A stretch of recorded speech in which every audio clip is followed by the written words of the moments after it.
To disenfranchised Americans, your vote can change everything, especially in the midterms. Hey there, you, the one who's fed up, tuned out, or just plain tired of the whole political circus. Maybe you've skipped elections because it feels like your vote gets lost in the noise, or because the big presidential showdowns never seem to change the stuff that hits closest to home. I get it. The system's a mess, and it's easy to think none of it matters. But here's the thing. Voting isn't just about the White House. It's about your street, your school, your job, and the midterms, those sleepy, low-turnout elections, might just be where your voice can roar the loudest. The midterm slump, a missed opportunity. Let's talk numbers. In 2020, about 66% of eligible voters turned out for the presidential election. A big deal, hyped up with ads and debates. But the 2022 midterms? Barely 46% showed up, according to the US Census Bureau. That's millions of voices sitting silent while the people who actually run your day-to-day life, congressional reps, governors, state legislators, get picked. In some places, turnout dips even lower, like the 33% in Texas or 38% in Nevada from 2018. And here's the kicker. Many of those races aren't even contested. Politicians waltz back into office because no one bothers to challenge them or vote against them. Why's that matter? Because these aren't distant DC suits. They're the folks deciding your property taxes, your kids' school funding, whether your roads get fixed, or if your state bans books or protects rights. They're your local megaphones speaking for your community in state houses and Congress. When you don't vote in the midterms, you're handing them a blank check to do whatever they want, or nothing at all. The power of one vote. Think your ballot's just a drop in the bucket? Check this. In 2022, a Virginia State House race ended in a tie, 5,620 votes each, until a court-ordered recount flipped it by one vote. 1.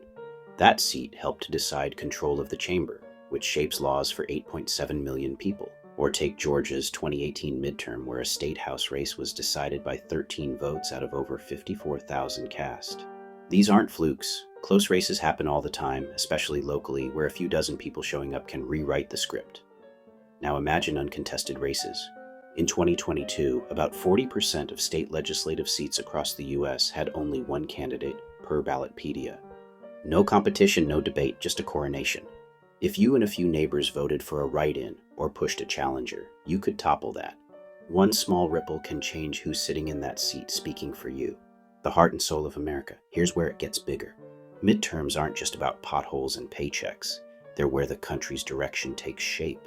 Congress sets national policy, healthcare, climate, wages. Governors redraw voting districts and sign or veto laws that hit your wallet or your rights. State legislators? They're the ones gerrymandering maps or passing stuff like abortion bans or tax cuts. The 2022 midterms, for instance, flipped control of the U.S.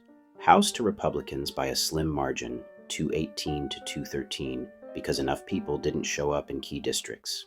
If more of us, especially the disenfranchised, the overlooked, the ones who feel like the system's rigged against us, start voting, we don't just change faces, we change priorities. Picture a wave of new reps who actually know your struggles. Renters facing hikes, workers stuck in dead-end jobs, parents juggling childcare. Enough turnout, and you're not just picking winners.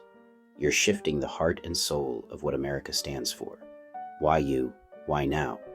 You might be thinking, the options suck, the game's corrupt, why bother? Fair point. Politics isn't pure, money and power twisted. But not voting doesn't fix that. It locks it in. Low turnout hands the keys to the same old crew, the ones banking on your apathy. Midterms are your shot to shake that up, especially since they're less flashy, less flooded with cash, and more winnable for outsiders. A few hundred votes in a local race can oust a do-nothing incumbent or boost someone who gets it. And it's not just about them, it's about us. Voting's a signal to your neighbors, your kids, yourself, that you're still in the fight. It's not the whole answer, but it's a start. The next midterms are coming in November 2026. Plenty of time to find a race near you, dig into who's running, or not, and rally a crew. Check your county website. Uncontested seats are low-hanging fruit. Take back your peace. You're not wrong to feel disillusioned. The Electoral College quirks and big money ads can make the general election feel like a circus you don't control. But midterms? That's your turf. Your rep, your senator, your governor, they're not untouchable. They're from your community and they need your vote to stay or go. One ballot can flip a seat. A few thousand can flip a state house. A movement can flip the country. So, disenfranchised American, this is your call. Don't just wait for 2028 to grumble about the president. Hit the polls in 2026. Drag a friend. Change the face of your town, your state, maybe the nation. The turnout's low because too many of us gave up. If we show up, we don't just win elections. We rewrite the rules. That's not hope. That's power. Grab it. By Scott Young, aka Sinfamous Gamer.